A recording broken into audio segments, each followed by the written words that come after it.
ও ভাইয়েরা, আমি আপনাদেরকে বলতেছি, কেন করবেন মা বাবার খেদমত? মা বাবা, মা আপনাকে আমাকে ভূমিষ্ঠ করার আগে কেমন ব্যথা সহ্য করেছেন।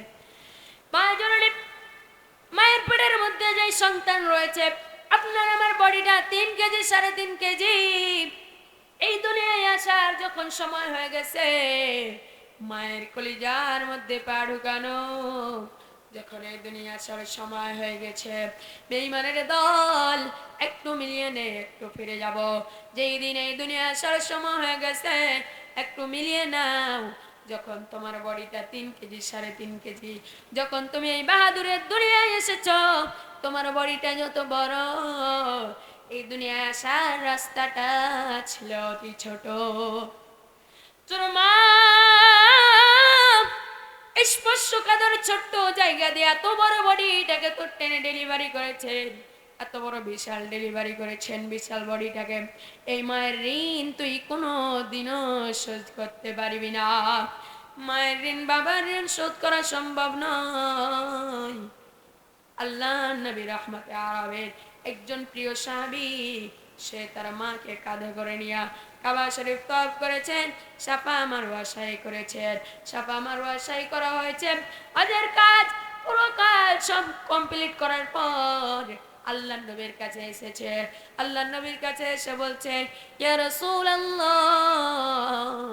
ইয়া হাবিবাল্লাহ, এই যে আমার মা, এই যে আমার বৃদ্ধা মা, এই বয়স্ক মাকে আমি কাঁধে করে নিয়ে হজ করেছি, কাবা শরীফ তওয়াফ করেছি, সাফা মারওয়া সাই করেছি। আমি আরাফার ময়দান সব কিছু হজের কাজ কমপ্লিট করার পর আমি আপনার কাছে এসেছি। ইয়া রাসূলুল্লাহ, ইয়া হাবিবাল্লাহ, বলুন তো দেখি আমি আমার মায়ের হক আদায় করতে পেরেছি কিনা। আল্লাহ নবী তখন ওই সাহাবীকে ডাক দিয়ে বলছেন, ও আমার সাহাবী, তুমি শোনো, তুমি তোমার বডির এক জায়গা থেকে, কোনো এক জায়গা থেকে তুমি চামড়া কেটে তোমার মায়ের জন্য জুতো বানিয়ে দাও। আল্লাহ নবী বলছেন, তুমি তোমার পুরো বডির মধ্যে কোনো এক জায়গা থেকে তো তুমি চামড়া কেটে তোমার মায়ের জন্য জুতো বানিয়ে দাও, তোমার মা ওই জুতোটা ছিঁড়ে ফেলে দেবে বে বে। এইবার তুমি আরেক জায়গা থেকে তুমি চামড়া কেটে তোমার মায়ের জন্য জুতো বানিয়ে দাও, ওই মা ওই জুতোটাও ছিঁড়ে ফেলে দিবে বে বে। এইরকম করতে করতে তোমার পুরো বডির চামড়াগুলো শেষ হয়ে যাবে, তবুও তোমার মায়ের এক ফোঁটা দুধের ঋণ শোধ হবে না। এই জন্য কবি বলেন, মায়ের এক ধারে দুধের দাম, কাটিয়া গায়ের চাম। মায়ের এক ধারে দুধের দাম, মায়ের এক ধারে দুধের দাম, কাটিয়া গায়ের চাম। পাপস বানাইল ঋণের শোধ হবে না, এমন দরদি ভাবে কেউ হবে না আমার মা গো, এমন দরদি ভাবে কেউ হবে না আমার মা গো। আপনার আমার মা আপনাকে আমাকে জন্ম দেওয়ার জন্য অনেক ব্যথা সহ্য করেছেন, অনেক কষ্ট সহ্য করেছেন। তো ভাইজান, আমি আপনাদেরকে বললাম কিভাবে আমরা মায়ের পেট থেকে আমরা বের হয়ে এসেছি, কি জন্য মা বাবার খেদমত করব, এটা আমি আপনাদেরকে বললাম। এখন আমি আর একটা কথা বলি ভাইজান, বাবা জানেরা, আপনারা মন দিয়ে কথাগুলো শুনবেন। আচ্ছা বলুন তো, নামাজ পড়বেন হুকুম কার? কথা বলুন, নামাজ পড়বেন হুকুম কার? রোজা রাখবেন হুকুম কার? হজ করবেন হুকুম কার? আচ্ছা বলুন তো, পিতা মাতার খেদমত করবেন, এটা হুকুম কার? আল্লাহর। এখন এই হুকুমের মধ্যে কম বেশি আছে কিনা? আছে? কিতাবের মধ্যে কি কম বেশি আছে? গবেষণা করেন না? পড়ালেখার নামে কোনো খোঁজ নাই, ফাঁকা আওয়াজ দিবেন। গবেষণা করবেন, রিড অ্যান্ড রিড, পড়ো এবং পড়ো, যতই পড়িবে ততই শিখিবে। অহংকারের কোনো জায়গা নাই। আপনি অহংকার করেন আমি বড় মুহাদ্দিস, আমি বড় শাইখুল হাদিস, আমার থেকে জানতা বেশি কেউ নেই, কিন্তু ওই ব্যক্তির মতো অভক্ত আর দুনিয়ার বুকে নেই। এই জন্য অহংকার করা যাবেন না, অহংকার করবেন না। মাথার একটা তার লুজ হয়ে যাবে, কাপড় পরতে পারবেন না, পাগল হয়ে রাস্তায় ঘুরে বেড়াতে হবে। তাই অহংকার করা যাবে না। একটা পাগলের দিকে যদি আপনি 10 মিনিট তাকিয়ে থাকেন তাহলে আপনার জ্ঞান বাড়বে, কিন্তু অহংকার করা যাবে না কোনো সময়। এই হুকুমের মধ্যে নামাজ পড়বেন আল্লাহর হুকুম, রোজা রাখবেন আল্লাহর হুকুম, এই হুকুমের মধ্যে কম বেশি আছে কিনা কোনোদিনও গবেষণা করে দেখেন নাই? আমি আপনাদেরকে সুন্দর করে বুঝাই দিই। বলুন তো, হজ করবেন হুকুম, হজ হুকুম জীবনে কয়বার? কথা বলেন, হজ করবেন জীবনে কয়বার? একবার। জীবনে একবার হজ করে নিলেন, বাকি জীবন আপনার ছুটি।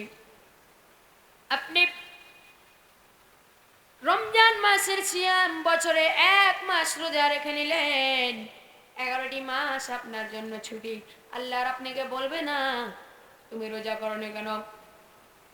আপনি বছরে একদিন যাকাত দিয়ে দিলেন, 364 দিন আপনার ছুটি, আর আপনাকে আল্লাহ বলবে না তুমি যাকাত কেন দাও নাই। আপনাকে আর ধরবে না যাকাতের জন্য।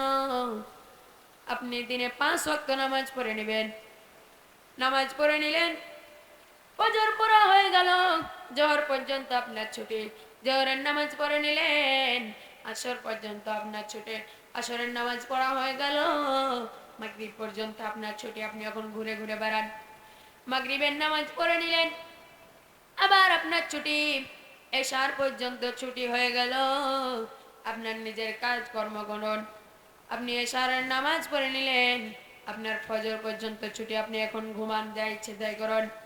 এইভাবে একটা আল্লাহর ইবাদতের একটা সময় আছে নির্ধারিত, একটা আল্লাহ পাক রব্বুল আলামিন সময় করে রেখেছেন। আচ্ছা বলুন তো, মা বাবার খেদমত করবেন, এটাও তো আল্লাহর হুকুম। এটা জীবনে কয়বার? কথা বলেন, এটা জীবনে কয়বার? একবার।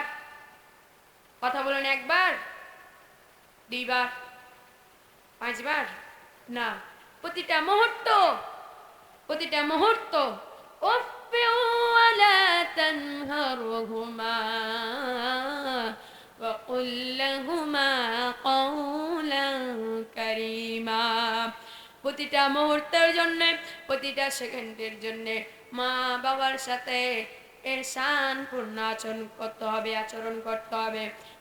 মাকে ধমক দিয়ে কথা বলা যাবে না, বাবাকে ধমক দিয়ে কথা বলা যাবে না, তবে জান্নাত পাবে।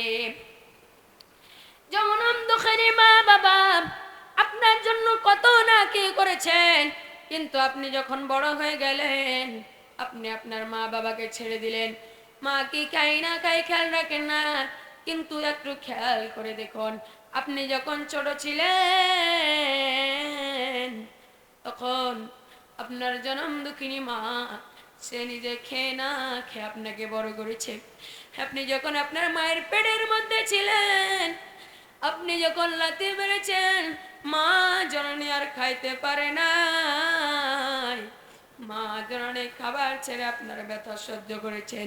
ওই মা বাবাকে কোনো সময়ের জন্য কষ্ট দেওয়া যাবে না। আল্লাহ পাক রব্বুল আলামিন 2টা শর্ত দিয়েছেন, তারপরে শর্ত দিয়েছেন পিতা মাতার খেদমত করা, পিতা মাতার ইহসান করা। আল্লাহ পাক রব্বুল আলামিন আমাদের সকলকে পিতা মাতার খেদমত করার তৌফিক দান করুন। আমরা বলছি আল্লাহুম্মা আমিন। যারা বলেন আল্লাহুম্মা আমিন।